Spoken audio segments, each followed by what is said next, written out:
You're listening to the No Bullshit Vegan Podcast, episode 171. Today I'm joined by Jeremy LaLonde, an award-winning filmmaker and the creator of the website and YouTube channel PB with J. We discuss his weight loss and health journey, exploring in the kitchen, our mutual nerdiness, and more. Welcome to the No Bullshit Vegan Podcast, myth-busting and evidence-based advice to help you kick butt with your health and fitness on a vegan diet. Here's your host, Karina Inkster. Hey, welcome to the show. I'm Karina, your go-to no BS vegan fitness and nutrition coach. I love hearing from you, dear listener. It would be nice if podcasts had a built-in response mechanism of some kind, like comments on a blog post. Anyways, I really enjoy hearing from listeners via channels like email and social media or my website. So feel free to say hi. Let me know if there's a particular episode you connected with, if you have suggestions for guests I could have on the show, or just generally what you're up to. So find me on Instagram or Facebook, or you can go to karinainkster.com/contact and drop me a line. A little update on what's been going on in Coach K's world. First of all, the not so great. So for about 6 months now, I've been dealing with what is most likely long COVID. I'm on an evidently extremely long wait list to see a respirologist. And at this point, things seem to be improving finally. But for the past 6 months, I haven't been able to breathe properly. Like lung pain, chest tightness, the whole shebang. And that then set off my anxiety. So it's been kind of interesting. One of the instruments I play is didgeridoo, which requires a lot of lung capacity. So there have been many days where I couldn't play properly, or I was worried about performing or rehearsing with my band. And of course, it's also affected everything else, like strength training and swimming. There was a period of time where just doing 10 squats would make me feel 100% winded. So a CT scan eventually showed a small inflammatory lesion in my right lung, which I've named Lambert, by the way, which is not a problem by itself, but it shows that there's been long-term inflammation going on. So as I mentioned, things seem to be moving in the right direction now. I am able to swim relatively normally and play didgeridoo now, but I'm still waiting to see this respirologist. And I'll have to keep getting CT scans every 6 months to make sure that good old Lambert isn't growing. So reminder to take your health seriously and to take COVID seriously. Now, the good stuff going on is all about clients and all about music. We've had some pretty huge client wins lately, including the following. Quote, "With you in my corner and on my computer screen, I have lost 7 pounds, lost 2 inches off my hips, lost 1 inch off my waist, own a pull-up bar that works in my home and started pull-up exercises, increased volume in so many exercises, consistently tack on mobility after workouts. The quality of your coaching is unparalleled, and I'm so grateful to be the recipient of it." And, quote, "FYI, I'm currently hiking. Just completed 700-foot elevation gain, 1.16 miles thus far. Could not have done so well if it hadn't been for those crazy lunges and deadlifts and skipping. Not bad as I approach my 70th year of life. Just had to stop for a break and share. And last quote, just gave away a big suitcase and 3 giant bags of size 2 to 4 clothes. Nice, expensive ones. I'm letting go completely of this preoccupation with my size, and I'm embracing my strong, badass self." How awesome is that? Now, if you want to learn more about our coaching and apply for one of the spots we have available, head over to karinainkster.com/coaching. Now, I mentioned music earlier. I co-direct my city's annual Accordion Fest, which is coming up soon, the 3rd iteration of it. And I've performed 2 concerts over the past few weeks that went really well. One was in my city of Powell River, and the other one was on Vancouver Island. A classical music society there invited my partner in accordion crime and me to play a show there. And by the way, the secret real reason I strength train is so that I can load 120 pounds worth of accordions into a vehicle. We each played 2 different accordions at various points in the concert, and they're pretty heavy beasts. So I've also been teaching accordion and didgeridoo at my local music academy for a few months now, which has been so awesome. I'm there 1 day a week because, of course, my main focus is fitness coaching, but I love working with music students who are all beginner adults. And I see a lot of parallels with fitness, the importance of building it into our daily lives, creating habits, focusing on the process rather than the outcome, and of course, always remembering to have fun. Now, I'm excited to introduce my guest for today, Jeremy LaLonde. Jeremy is an award-winning filmmaker who lost half his body weight by going plant-based and decided to use his story and insights to help others by creating the website and YouTube channel PB with J, Plant-Based with Jeremy. From his own recipes, reviews of vegan cookbooks, as well as fun and informative videos and interviews, Jeremy and his family look to make being healthy not feel like homework. Now, you're probably waiting to hear what Jeremy's favorite vegan meal is, but we discuss this in our conversation, so you'll just have to wait and see. Hey, Jeremy, welcome to the show. Thanks for speaking with me today. Thanks for having me on. Well, we had a little intro when I was on your YouTube channel, so thanks for that. It's true. That was fun. We're best friends now. We're basically besties now.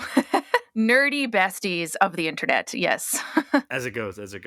Yeah.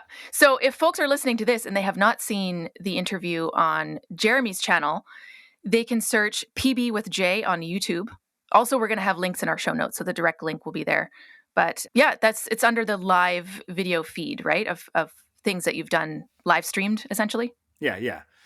There's the regular videos, there's shorts, which I don't really do much of on there at the moment, and then the live stuff, which you can see yours and other live interviews we've done in the past. Brilliant. Very cool. Let's jump into a little bit of Jeremy's background. So I want to talk about the vegan piece. I want to talk about the weight loss journey, so many things in that realm. But you're also a filmmaker, award-winning. Your work has been shown internationally.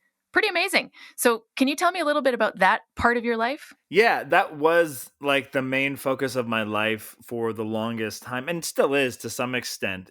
I grew up just loving telling stories and at one point I thought I might do theater, and I had a real crisis of faith between like really wanting to do theater. And at one point I debated being an actor, and then quickly got over that. Not that I don't, and I greatly appreciate and love all actors I've worked with. I'm friends with so many of them, but I always love telling stories and connecting with people, right? I think that was the main thrust for me, was the connection, right? Which kind of continues into, what I'm doing now.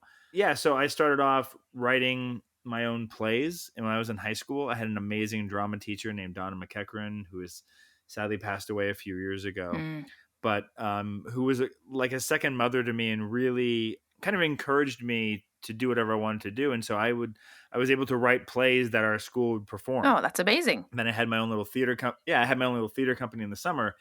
And so I was always just a very much a self-starter, self-motivated kind of person who knew that I'm like, well, if I'm going to do anything in this world, I have to do it myself. I don't come from a family of storytellers, of people that work in the media. So when I finally moved to Toronto from my small town, I knew zero people in the film and television industry, and kind of had to just make my go of it. Right. To give you the Coles Notes version of it, I've done a little bit of everything. I kind of started off while I was making my own independent projects as an editor, working on everything from like craft cooking videos to Pilates videos to commercials to game shows to scripted sitcoms and whatnot. And then eventually ended up doing some directing in television as well. I worked on the Baroness von Sketch show on CBC for most of its run. And then all the while I was making my own independent features on the side. Very cool. So that's still like this kind of branch of work that you're doing now in the vegan and the kind of nutrition video world. Is this parallel to the filmmaking that you're still working on? Yeah, so I still work as a filmmaker, and I'm still creating stuff that try to get out in the world. But it's also it's an interesting time and place for traditional media, just because of how technology has changed and how we watch things change. And especially during COVID, my plant-based journey is a long one. My wife was vegetarian when we met. And so when we got married, I kind of switched over to becoming pescatarian. And then over the course of the next, I want to say 10 years, 12 years, I slowly went towards being fully plant-based, you know? Hmm. And a lot of it for me at the beginning was a health thing. I was twice the weight I am now at one point, right? And I just knew that. Luckily, I don't have that story where I had a doctor breathing down my throat. I didn't have a heart attack. I didn't have any major health scares that forced me to suddenly take a look at what I was doing.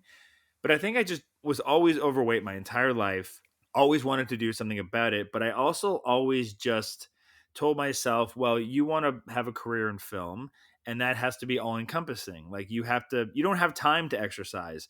You don't have time to figure out how to eat healthy. You don't have time to do any of these things. Focus on the one thing you want to do. And of course, that's nonsense.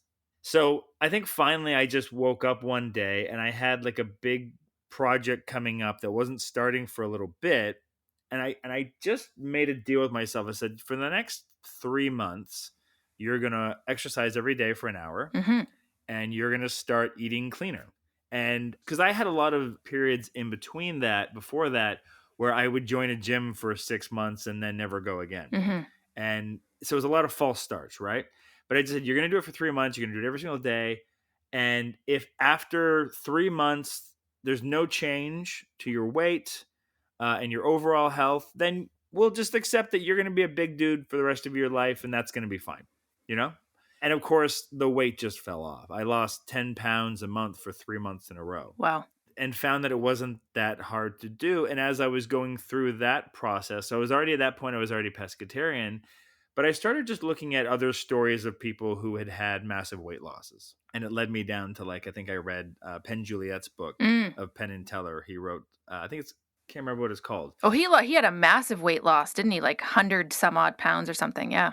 Hmm. Yeah, exactly. And Kevin Smith Yep. of filmmaking fame also has a very similar story. So of course, all the people's stories I was like drawn to were entertainers, right? Because they all work in the same industry as me. Who now also has a podcast with his daughter, I think. Yeah, he does. And so that led me down the path of, especially through Penn Jillette, like, because he kind of in his book, I think there was a loop that took me towards Joel Furman. Hmm.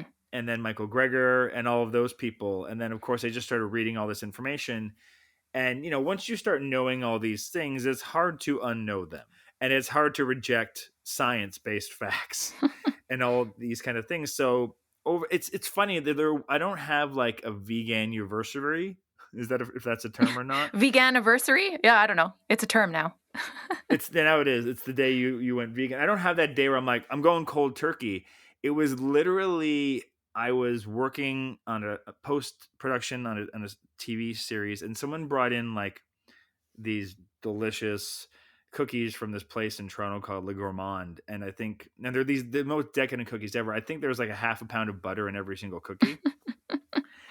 And so I had like a little piece of one, and within an hour I was throwing up. Oh, wow. Because I realized I hadn't had any animal products for 3 months at that point. I just phased them out without thinking about it. Hmm. And the way my body reacted to that butter was visceral. Throughout that process, I could always tell you if I went to a restaurant and the broth was beef broth or chicken broth, Hmm. because your stomach you just know, right? And that in particular had such a profound effect on me. I'm just going, oh, why does my body react that way? Like that, if that's the kind of food you're supposed to eat on a regular basis, my body shouldn't be having a problem digesting it like that. Like, that's an issue, right? Hmm. So that, coupled with just everything else, just really solidified, I'm done with animal products for forever, because I don't think humans should feel that way. So it's been a lot of things that have brought me to this, right? Originally, it was weight loss. And then, of course, all the things I was reading about environmental aspects of it and what animal production does to the planet. And then, of course, the animal is part of it as well. I'm a big animal lover, but I think, I identify as plant-based, not vegan, because I think it would just be hypocritical of me to say I'm fully vegan, which is, the way I understand it is mostly an ethical thing for the animals, and everything else comes on board with it, because I think that's just makes more sense. We don't force our kids to be vegan in the house. They're kind of like plant-based adjacent.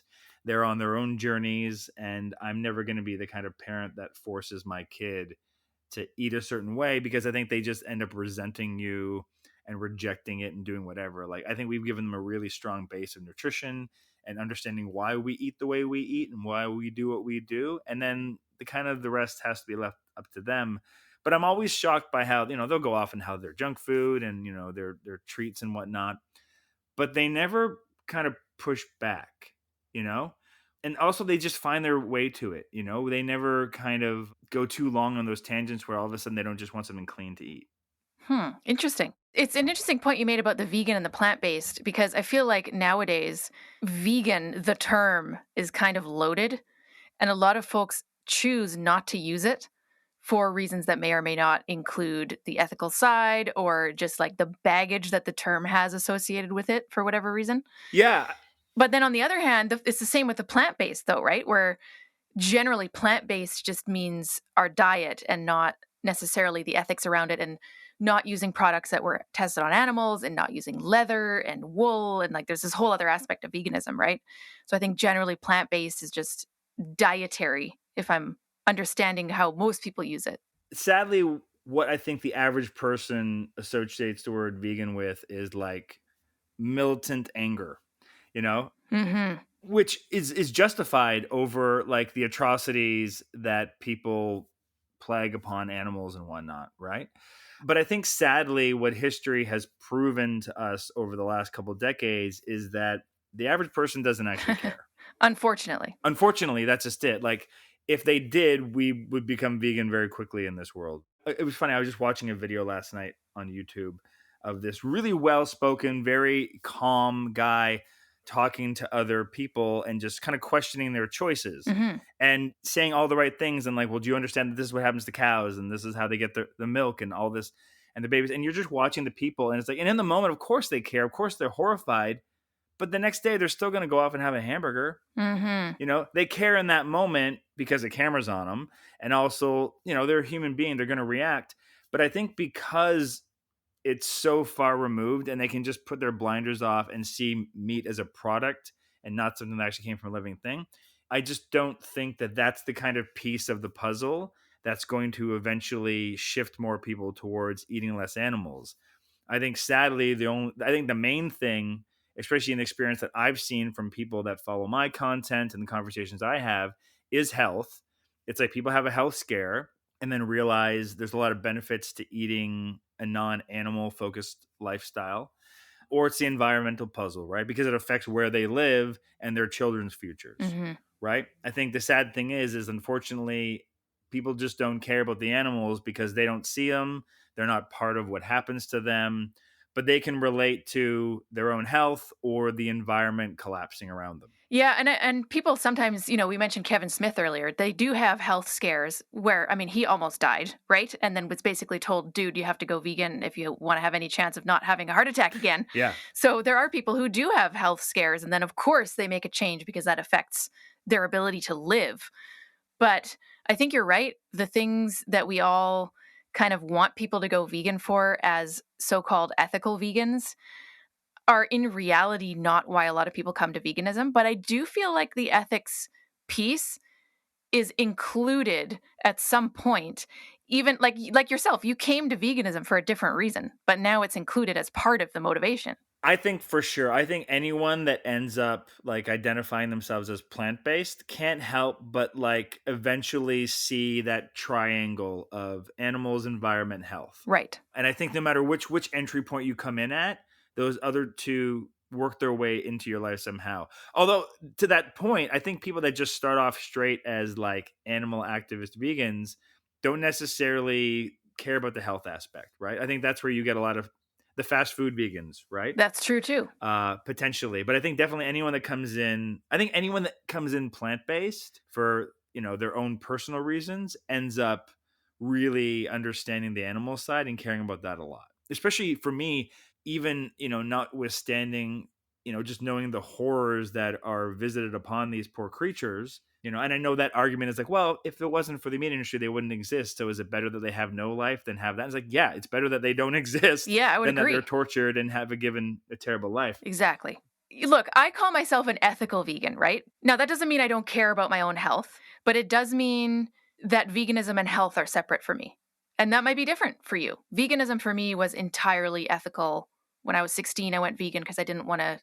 Well, actually, because I realized that the meat and the dairy and the egg industries were all one and the same. I was vegetarian before. And then I'm like, oh, wait, now I have to be vegan. But for me, in the 21 years since going vegan, it is now also about athletic performance, and it is about my own health, and it is about the environment and climate change and other humans on the planet and famine and all of these other things. So I think everyone needs to keep doing what they're doing in their own way, because we're affecting other potential vegans in different ways. Like, some people come to it because they eat a delicious vegan meal and they're like, holy shit, this was so good. I could be vegan if I eat this all the time. You know, things that you have on your channel, for example. If I were to eat like that every day, of course I'd be vegan, people would think. Well, that's just it. And we've done a series on that on the channel as well called Cooking with Carnivores. And it's a bit of a flashy title. The people aren't they're not just eating meat, but it's with, cooking with people who are, plant curious. And my favorite parts of those videos aren't even necessarily the recipes we do. It's the questions they ask in between. And it's like, well, what do you mean I don't need butter? Or what do you mean I can use chickpea juice instead of oil, or whatever else it is? Like, just the shock on their face. It's like, oh, this food actually tastes good. It doesn't taste like a punishment or homework. Isn't that part of your whole mission? Your brand is like, make food not seem like homework. Yeah, keep it fun, plant-based comfort food that the entire family can like. Despite the fact that sometimes my kids don't always like everything, but that's every family. Oh, yeah. I think what resonates with our family to other people is just that, we all have slightly different taste buds. And so, but because of that, it also means we're a lot more scrupulous when it comes to the recipes we're creating and putting out into the world, because most of them have passed the bar of at least 3 of us. That's a good standard. I like it. You never know. It's like, especially my daughter, it's like you never quite know. She might it might be her favorite new thing 3 times in a row, and then the next time you make it, she's like, no, I don't want it. And how old is she? She is 12 going on 45. Interesting. I like it. And what about your son? Is he older? But also sometimes still 4. And my son is 14. Okay, got it. Yeah, that makes sense. Okay, well, I'm interested in your history a little bit with the weight loss piece. You mentioned that you lost half your body weight and maybe took it too far at one point. So I'm interested about that piece. Mm-hmm. You kind of got into the beginning of the story where you met Emily, your wife. She kind of instigated a change in your diet where you went pescatarian. You lost 10 pounds a month for 3 months, but clearly there's more to this story after that. For sure. And so Emily was so great in that she never ever forced me to do anything. She wasn't like, oh, if we're going to get married, you have to become a vegetarian. Those are just choices I made because I was finding that, generally speaking, we were eating the same meals anyway. And I always thought it was silly to create 2 meals for 2 people. And what made me shift over to being like pescatarian was watching Fast Food Nation, that Richard Linklater film. Oh, yeah. And they have that scene in it where they have the kill floor at the end, right? And I was literally at a friend's wedding the next day. And like literally on my plate, they just drop off this piece of steak. And I'm just staring at it. And I was like, nope, can't do it. I just can't. Can't do it. I know it's already dead. I know it's already been cooked. I know 2 days ago I had a burger, but I can't put this in my body right now. I just can't do it. And again, I don't know why it took me so long to like then transfer that over to eggs and dairy and all that kind of stuff. We just do. Humans are dumb and limited, and we pretend things aren't bad when we know they are. Hey, it took me 5 years to make that connection, so don't be too hard on yourself. But also, information wasn't as readily available as it is now. True. Now it's really hard for people to ignore it because it's all so readily available. But totally. So I started losing the weight. The weight started coming off. So my approach to weight loss was math. It was like calories in, calories out. A pound is 3,500 calories. So that means if I burn off 7,000 calories more than I consume a week, I will lose 2 to 3 pounds a week. And so I tracked every calorie I put into my body. I tracked every calorie. I think it's hard to actually know how much you're burning off, but there's a ballpark that certain apps will lead you to believe. And it worked, but the problem is, especially when you're going from such an extreme weight, and I was like, double X in clothing size, it becomes a game, in your brain. You're like, oh, what can I do now? and now I'm going to weigh, if I take off 3 grapes off of this pile, well, now it's 10 calories less. And so it was really gamifying the system, right? You could put any food in front of me and I can tell you how many calories were in that food based on the ingredients in it and the portion. But the danger with that was when I got to the point of kind of a goal weight or whatever that was such a skewed number because I was looking at the wrong factors. I was looking at outdated things like BMI and, trying to like look at all the different ways we factor in what is a healthy weight and a healthy body, but also just becoming addicted to the weight loss and the calorie counting and being scared that if I stopped doing it, I would suddenly blow back up and gain all the weight right back. Right. So it got to the point where I was kind of skeletal and people thought I had cancer. They thought I was like stage 4, a month away from dying, and I just wasn't telling anybody. And I was like, no, I'm the healthiest I've ever been. Right. And I remember one day, like I literally was weighing grapes in the kitchen, and my wife was like, we're done. Like, this is not okay. This is not healthy. You need to stop. And I did. And it was like a nice, like, cold reality check, that I had gone to an unhealthy point of weight loss where I had lost more weight than my body needed to lose. But then I'd say the next 6 months was really a mental health journey for me because naturally I had to gain some weight back, you know? I'd also lost a ton of muscle too, right? I was doing all that weight loss and even though I was doing muscle type exercises, it was just burning off the muscle as well.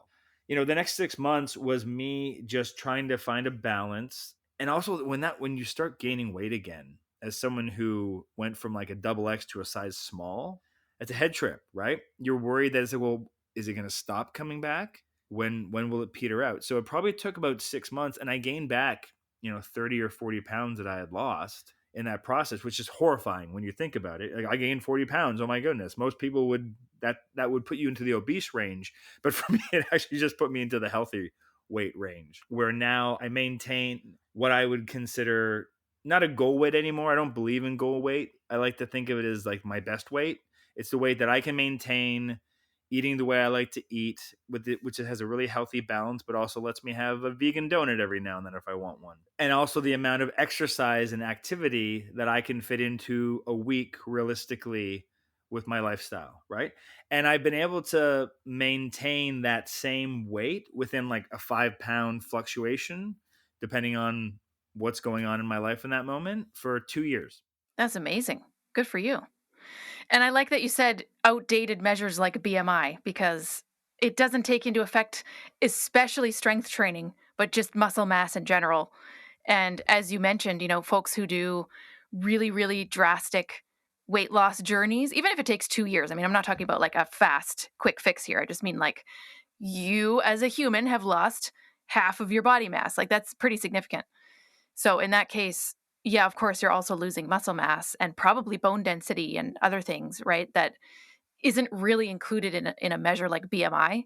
Well, that's just it. I think people that have massive weight loss stories, like all those typical metrics are almost useless on you because you've got things like excess skin hanging off you. Right. Yes. And if you don't get the ridiculously expensive surgery, it takes to get some of that off. And I did one of those just for part of it, but I've still got hanging skin all over the place. And I'm fine with it because I don't care. I think I have to probably wear a t-shirt one size bigger so that I don't have weird little t-shirt shape going on. That's okay. It's all good. But that's a vanity thing anyway. Yeah. But I think that's just it. It's like we have weird bone density things and muscle things that it's like typical things won't measure properly on us. Yep. So what are some things that you now think about? I mean, you mentioned this 6-month period of mental health, and it was kind of a shift, and you gained back some of that weight, which actually put you in a healthier range overall. What are the things that you think about now? Like, I kind of get the sense that you're in maintenance stage now. It's been 2 years, hasn't really varied a lot. This is like Jeremy's new normal at this point. So what are some things that you kind of have on your maintenance menu at this point? Yeah. And I imagine, like, not to say it's the same thing by any means, but I think it's the same as like going through any kind of, I don't want to compare myself to like someone that's in like recovery for alcohol or drugs or something like that. But I think it's that idea when you hear people talk about that, they're like, well, I'm maintaining my sobriety for life. Like I have to work at this for life. And I think that's true for someone that's coming from, someone that probably had undiagnosed food issues and whatnot, right? I'm sure there was moments where I was using food to soothe myself from stress from work or projects or whatever it was, and I didn't ever recognize that. So now, like, what maintenance looks like for me is just the boring B word of balance, where it's just, recognizing that if I'm going to have like a nice big treat tonight, I'm going to like maybe try to walk a little bit more when I'm walking the dog later on, or I'm going to have like a lighter lunch or something, right? It doesn't mean I'm not going to villainize myself for having a treat or doing something special.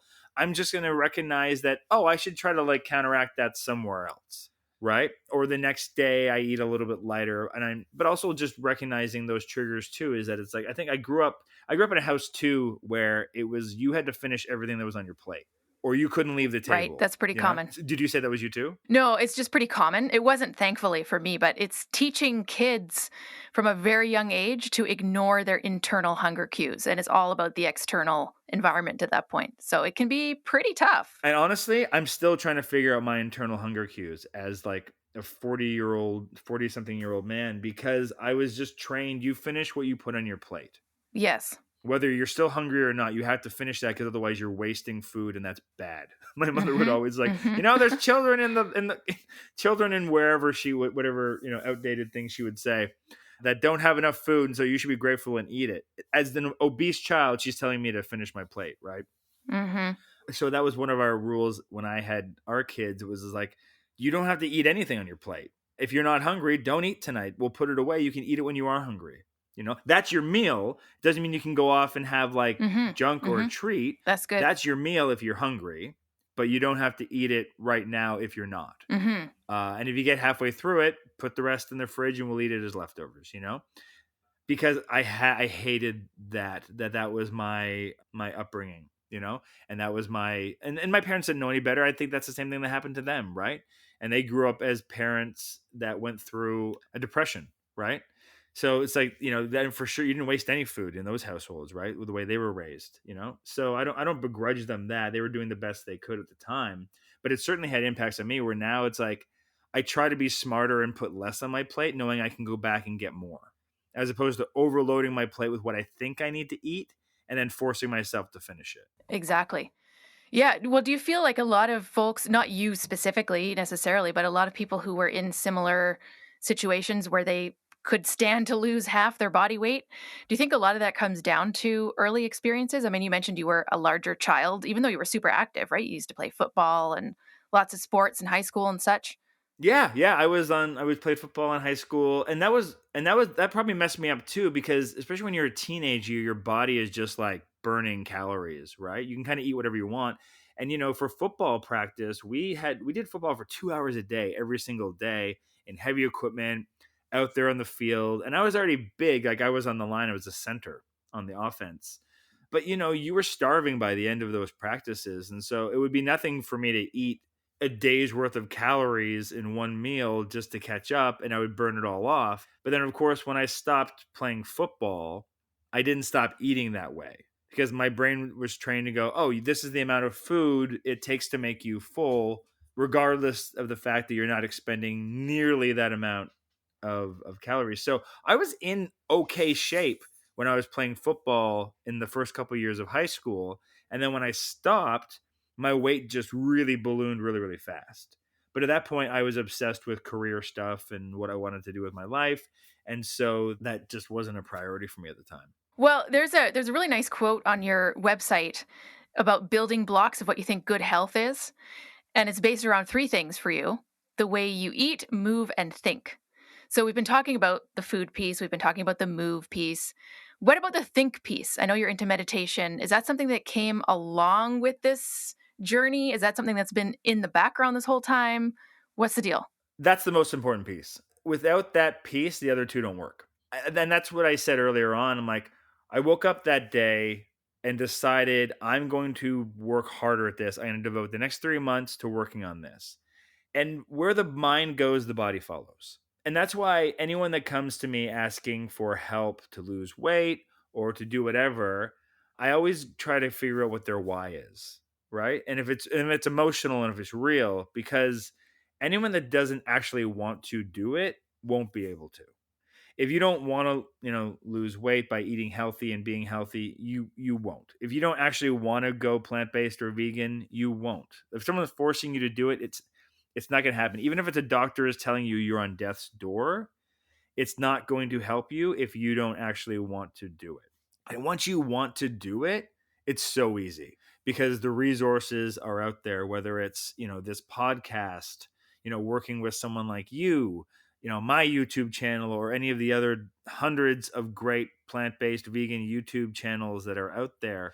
The information is out there and it's undeniable once you start reading it. So, that was the biggest piece for me, was just me knowing that it was a problem and that there was better solutions out there, and not ignoring hard facts when they came my way just because they were inconvenient or unpleasant.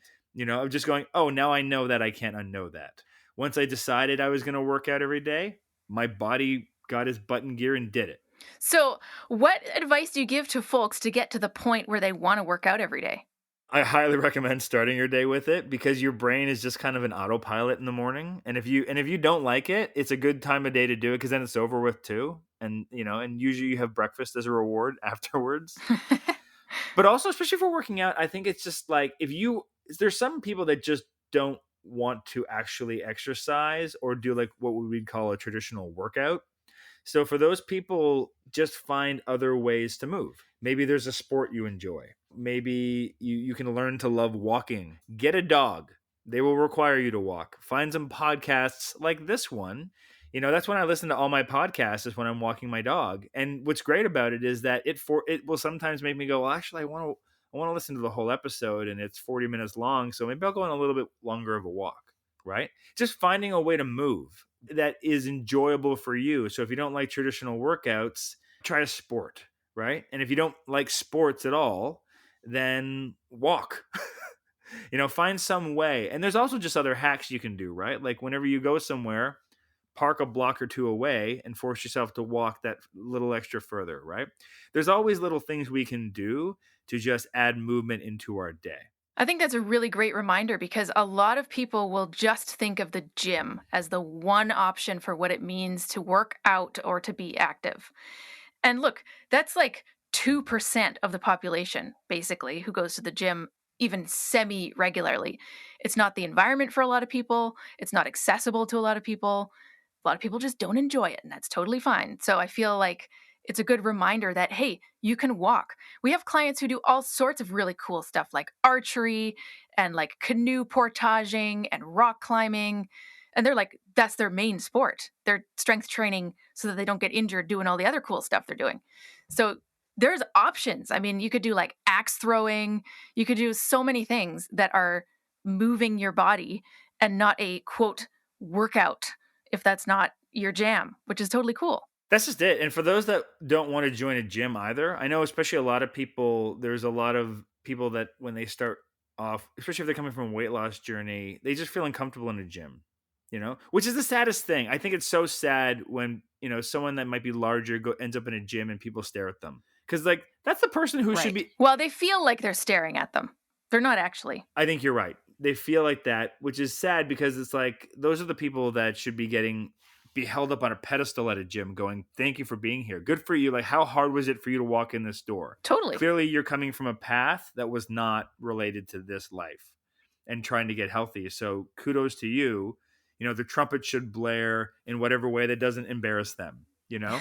I remember like one of my favorite memories of this loss was I did go to a gym at one point up the street from my house, and I went every day at the same time. And this one guy came up to me, and I didn't really talk to other people. I was on my own.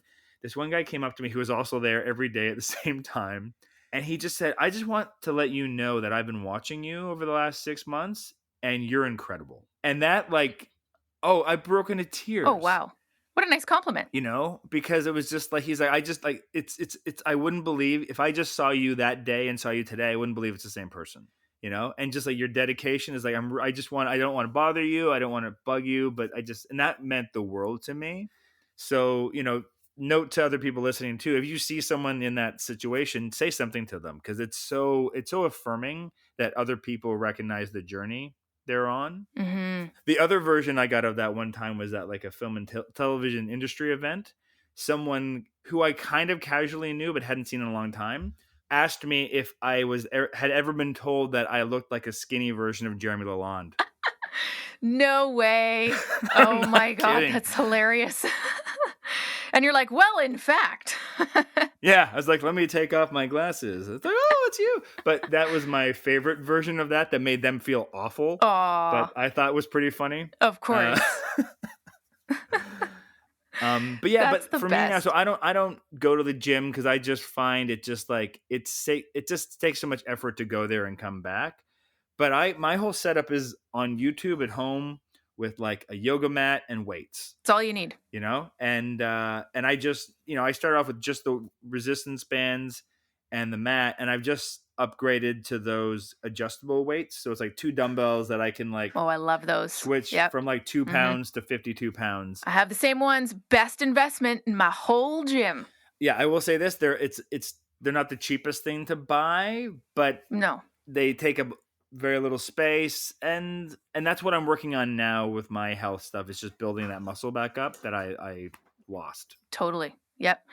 So your channel is often about showing people new recipes, getting people to explore in the kitchen.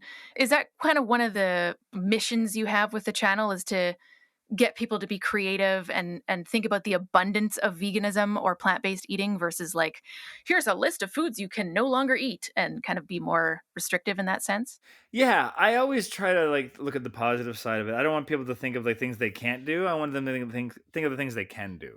And I think one of the reoccurring comments we get on our channel that makes me so happy is that, one of the things our channel has done for a lot of people is make them feel confident about figuring stuff out in the kitchen and making mistakes and not having to be perfect. We one of the main things we do on the channel is, cookbook reviews, and we show you the wins and the losses, and sometimes the recipes don't work out because I screwed it up. I've seen some of those episodes with your kids. That's just it, right? And I think they've go, oh, you've made me feel like I can explore more in the kitchen and fail. I think so many people are scared about like trying a recipe and it not going well. It's like, so what? Like it'll still nourish you. It'll be something, and you'll learn something even through failure. I think that the best things I've ever learned in my life are after failure, whether it's in like my professional career or in weight loss and health. There's no real failure if you learn from it. Hmm. That's a great way of looking at it. Well, that's just the lesson. Like I've also had that, in screenwriting where, I've, spent a year on a script, and then I realized I was taking it in the wrong direction, and this is what I should do with it. And some people would look at that as going, "Oh, you wasted a year writing the wrong version of the script." And I went, "No, it took me a year to get to that point, but it was all valuable time. Hmm. It was a different path there." So that's definitely one of the missions. Really, I just started, the plan wasn't to really go into YouTube and make that a main thing that we do. It just kind of happened because I had gone through my journey and people were asking me to share information. And I just thought, well, it's probably easier if I can put it all in one place, if I can put it into a website, into a channel. And because I'm a filmmaker by trade, I can't help but like try to make it as good as possible and to let it have a bit of a voice and a vibe and a tone and whatnot. And so it's grown really, really quickly to this really wonderful community that we've got that's just full of so many, like-minded people that are all on various versions of this journey too, right? And I think what people respond to on our channel is, our basic philosophy, which is don't yuck my yum. Hmm. Yes. I love that. And what that means is, we don't judge anyone based on where they're at. Like I think a lot of the people that watch our channel aren't fully plant-based or vegan. I'm going to say yet. Yes. They're figuring it out, but we're not judging them for the fact that they didn't go vegan overnight or plant-based overnight, because I know that's not my story as I've been talking about it here. It probably took me, I think 13 years is probably the math if I were to put a calendar date on it. And so, we're encouraging of people wherever they're at on their journey, because the fact that they're even there and interested is such a win. 100%. Well, and I think something that folks connect with is that you do show some of the things that aren't 100%, or like, one of your kids doesn't like a recipe that came from a book. So what? It's not a big deal. They'll like something else, right? But I think a lot of I don't know what the right word is, like extra ultra curated, everything's perfect, all recipes have to turn out 110% every time type of channels. They don't feel as real because they don't have this aspect of, well, what happens if it doesn't work out? What happens if one of my family members doesn't like the recipe? And you're showing A, that it happens all the time and it's completely normal, and B, it's not a big deal if it does happen. Yeah, and our kitchen's messy, and we make mistakes, and we're off the cuff, and we just don't take ourselves all that seriously. Yeah, I think that that's the response we get too, is that there's so many of what I would call like skinny people in clean kitchens, um, on Yes, YouTube, that make right? people feel like, oh, I can't be that. That's never going to be me. Like when we started doing it, my wife was a little horrified that I would just shoot our kitchen as is, and she's like, "Well, we should tidy it up first. People don't want to see this." And I was like, "No," I said, "I think people do want to see this because they want to know that People actually do. that's just it. Like they want to know that your life doesn't have to be perfect to eat this way."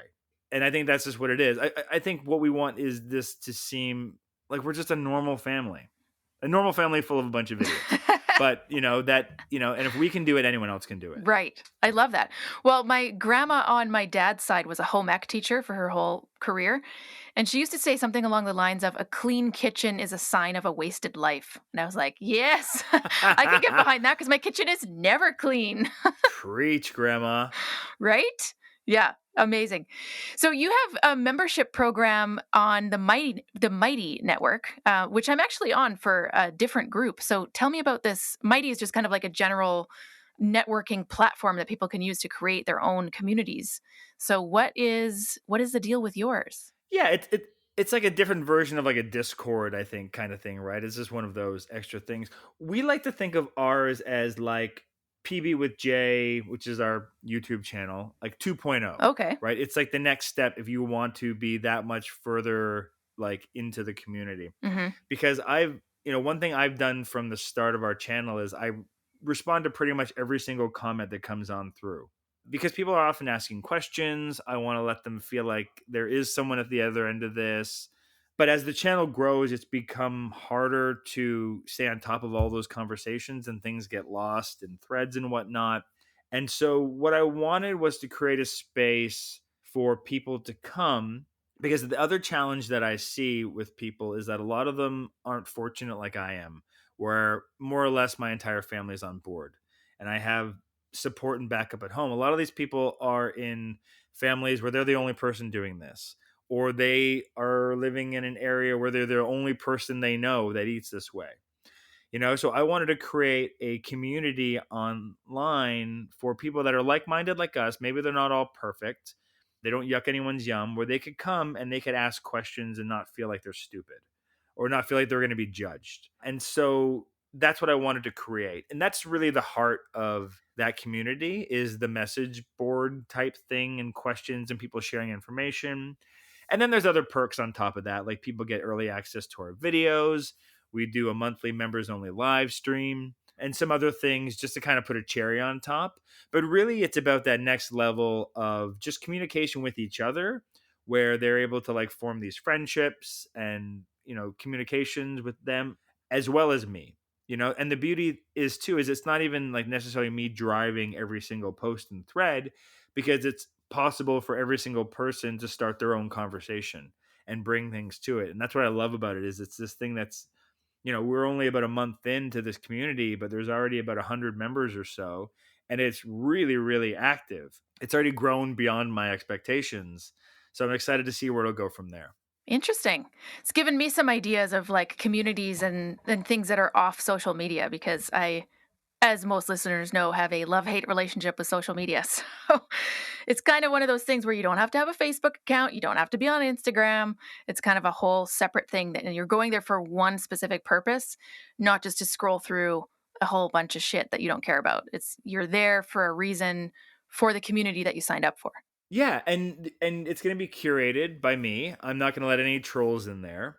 it's a very low cost. I like to describe it as it costs the about equivalent of a crappy cup of coffee a month, just to keep it accessible for Nice. everyone, right? But also, it's low enough. It's like $2.99 Canadian a month. So for Americans, that's like almost free. 50 cents. Uh, it's 50 cents.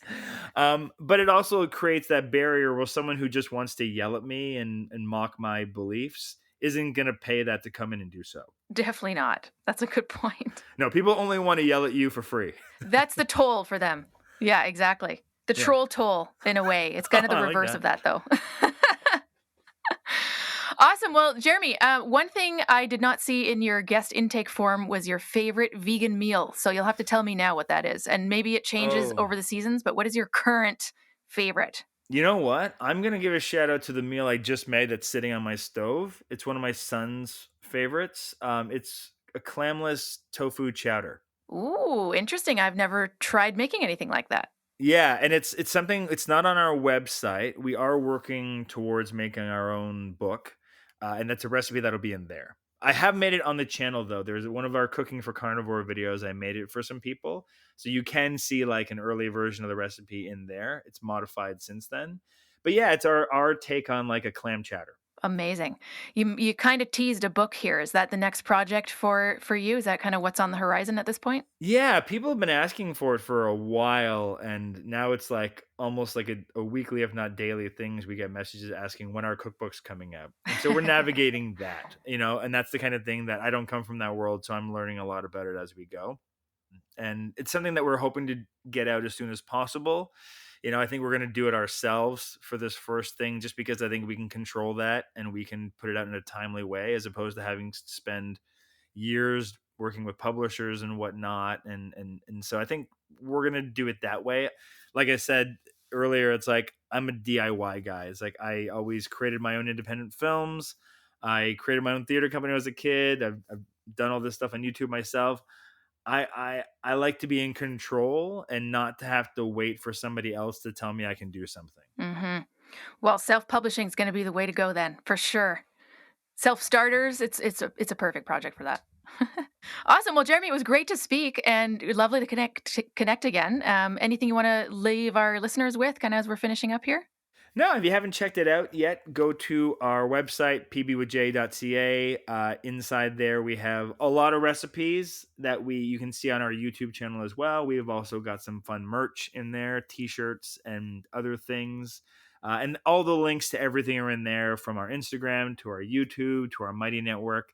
It's kind of the overall hub that will just bring you to all things PB with J.